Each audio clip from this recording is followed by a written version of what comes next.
안녕하세요, 라쿤입니다. 오늘은 책을 한 권 소개시켜 드리려고 해요. 저 정현채 교수님, 서울대 정현채 교수님의 우리는 왜 죽음을 두려워할 필요가 없는가 라는 이런 책입니다. 그 독서 포럼에 한번 모셔가지고 같이 식사도 하고 이러면서 이런저런 이야기를 나눌 기회가 돼서 여러분들에게도 한번 소개를 시켜 드리려고 해요. 왜 우리는 죽음을 두려워할 필요가 없는가? 죽음이 두렵지 않기 때문이죠. 죽음이 생각보다 우리가 생각하는 것처럼 그렇게 무섭지 않을 수도 있다라는 게 이제 정현채 교수님의 말씀입니다. 정현채 교수님은 지금 네이버에 상당히 유명하신 강사로도 알려져 있죠. 죽음에 대한 죽음학을 오래 강의하신 분이에요. 서울대에서 내과 교수님으로도 활동을 하시다가 최근에는 은퇴를 하셔서 지금은 제주도에 뿌리를 내리시고 저술 활동과 그리고 이제 강의 활동을 열심히 하시고 계십니다. 작년에는 암에도 걸리셨어요. 암에 걸리셔서 지금 제가 이제 만나뵌 게 한 2달 전에 만나뵈서 지금 활동하기에는 괜찮으신 것 같습니다. 하지만 일단 암을 겪으면서 또 죽음에 대해서, 자신의 죽음에 대해서 늘 죽음을 이야기하시던 분이 자기 죽음에 대해서도 한 번 더 생각할 그럴 기회가 가지면서 더 성찰이 있었던 그런 내용인 것 같고요. 이 자리를 빌어서 정현채 교수님의 쾌차를 기원합니다. 키케로는 지혜로운 사람이란 그 자기의 삶 자체가 죽음에 대해서 생각하는 과정이다 라고 그렇게 이야기를 했어요. 근데 여기에 비해서 우리나라 사람은 어떤가? 우리나라 사람들 죽음이라는 말을 하는 데 대해서 너무나 무서워하지 않나요? 터부시하고 쭉 하면은 건물에 엘리베이터를 누를 때 4층이 없겠습니까? 4층이 없고 F층이 있죠.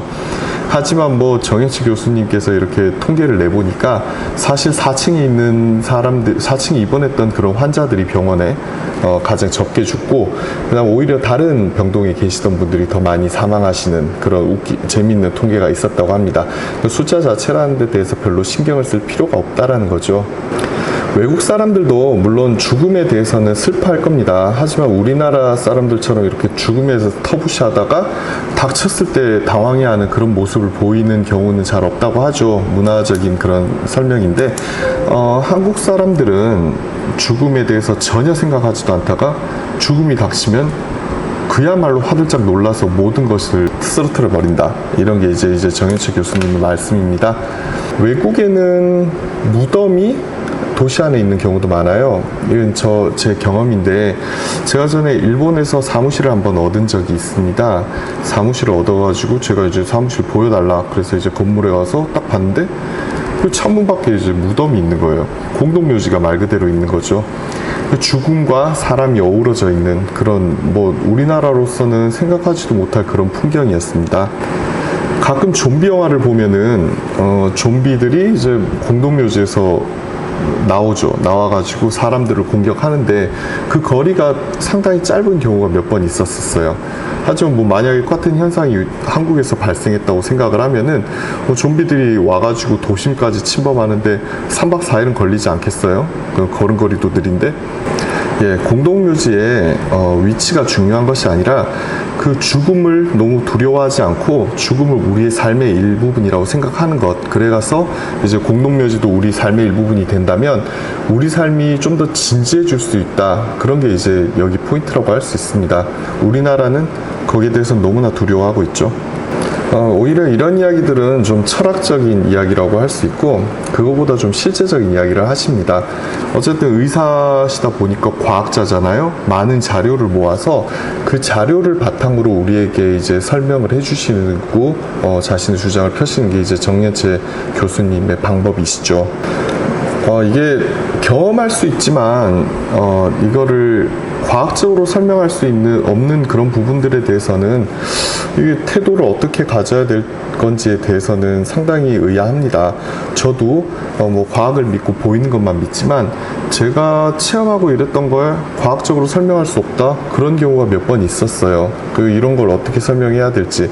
물론 종교에서는 이렇게 과학적으로 설명되지 않지만 경험적으로 모이는 이런 사건들을 기적이라고 그렇게 부르고, 그런 기적들을 또 엄격한 심사 기준에 따라 가지고 그렇게 기록하고 있죠. 교수님께서 그 죽음에 대해서 접근하는 이제 과학적인 설명은 임사체험이라는 겁니다. 그 임사체험이라는 거는 사람이 심장이 먹고 뇌도 먹고, 이게 보면은 뇌사하고는 좀 다르죠. 뇌사는 심장의 모든 장기가 멈췄지만 뇌가 살아있는 상태이고, 임사 상태라는 것은 뇌를 포함해서 모든 신체 기능이 정지된 상태를 이야기를 하는 겁니다. 예를 들어 CPR이 늦어가지고 심장이 그냥 멎어버렸다, 이런 상태에서 체험을 할 수 있는 그 죽음에 대한 체험이 이제 임사 체험이라고 불리는 거예요. 옛날 같으면은 이런 CPR 기술이 발달하지 않아서 사람들이 한번 심정지가 오면은 거의 죽는 경우가 많았죠. 요즘은 AED도 설치되어 있는 곳이 많고 이러니까 심장이 멎는다 하더라도 살아날 확률이 있긴 합니다. 그 작은 확률 속에서 살아난 사람들의 이제 이야기를 들어보면 한 20% 정도는 똑같은 경험에 대해서 이야기를 한다고 해요. 여기서 이제 의문이 생기죠. 임사체험을 한 사람이 20%면은 나머지 사람들은 뭔가 이런 임사체험 자체가 현실이 아닐 수도 있지 않냐라고 그렇게 이제 여쭤봤습니다. 그러니까 이제 정현치 교수님께서 말씀하시는 거는, 우리가 꿈을 꿀 때, 꿈도 사람들이 모두 꿈을 꾼다. 뇌 활동에 의해서 꿈을 꾼다. 하지만 그 꿈이라는 걸 기억하는 사람은 있는 사람도 있고 없는 사람도 있지 않냐. 이런 임사체험이라는 것 자체도 모두 다 경험을 하는 거지만, 그 임사체험을 기억하여 말할 수 있는 사람이 한 20% 정도에 불과하지 않나라고 생각을 하신답니다.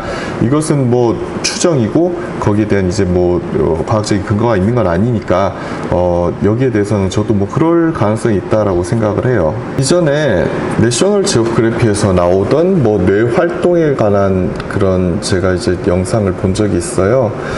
거기 보면 이제 죽기 전 몇 초 동안 뇌 활동은 심장이 멈추고 세포가 멈추고 뇌가 조금 살아 있으면서 이 주마등 같이 인생이 흘러간다고 해야 되나? 엄청나게 빠른 뇌 활동이 일어나는 그런 모습을 보여준 적이 있습니다. 하지만 임사체험은 그것과 또 다르죠. 뇌 상태도 멈춘 상태에서 일어난 일이니까 그 내셔널 지오그래피에서 보여줬던 그런 영상과는 좀 다른 것 같아요. 이런 임사체험을 하시는 분들은 똑같은 경험을 한다고 합니다. 일단 자기가 이제 죽었을 때 그 죽음을 인식을 한다고 해요. 그리고 가끔 유체이탈을 해서 자신의 모습을 보기도 하고, 그리고 자기가 죽었음에도 불구하고 그 주변에서 느껴지는 그런 분위기는 상당히 따뜻하다고 합니다. 빛이 나오기도 하고, 그리고 먼저 돌아가신 가족들이 와서 마중을 나온다고 해요. 분명히 돌아가신 가족만 마중을 나온답니다. 이게 신기한 예 중에 하나가, 어떤 분이 이제 임사체험을 하고 또 돌아왔는데 자기 죽지 않은 자기 동생이 와서 자기를 마중을 하더라는 거예요. 이게 어떻게 된 일이냐라고 했는데, 이분이 너무 편찮으셔서 차마 동생이 먼저 갔다라는 걸 말씀을 못 드렸는데, 알고 보니까 이제 먼저 가신 분이 이분이 돌아가신 줄 알고 마중을 나왔었더라, 그런 내용입니다. 돌아가신 분이 마중을 나오지 산가족이 마중을 나오는 경우는 결코 없다고 합니다. 이게 되게 신기한 체험이죠. 하지만 자살의 경우는 좀 다르다고 합니다.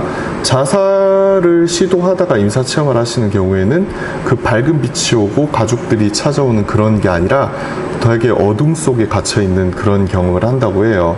그래서 종교에서도 자살을 못하게 하죠. 이런 부분과 연관이 있지 않을까라고 생각을 해봅니다.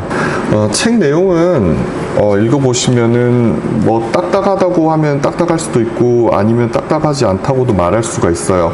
하지만 전반적으로 이런 죽음에 대한 시선을 가지지 않고 책을 본다면 너무 종교적인데, 이런 좀 오해를 하실 수도 있다라고 생각을 합니다. 하지만 이 종교적인 그런 윤리적인 그런 말로만 돼 있는 책이 아니라 과학적인 근거와 인터뷰를 바탕으로 한 그런 책이라는 거를 한번 알아보고 보셨으면 해요. 주변에도 정현채 교수님 팬이 상당히 많습니다. 어쨌든 이 책을 한번 읽어보는 게 의미는 있을 것 같습니다. 제가 어렸을 때 읽었었던 책 중에 제 생각나는 글귀가 있습니다. 죽음은 먼 길을 돌아오는 친구와 같다. 그렇게 죽음을 우리 인생의 한 부분으로 생각할 수 있는 그런 기회가 될 수 있는 책이라고 생각을 합니다. 꼭 한번 읽어보시길 바랍니다. 라쿤이었습니다.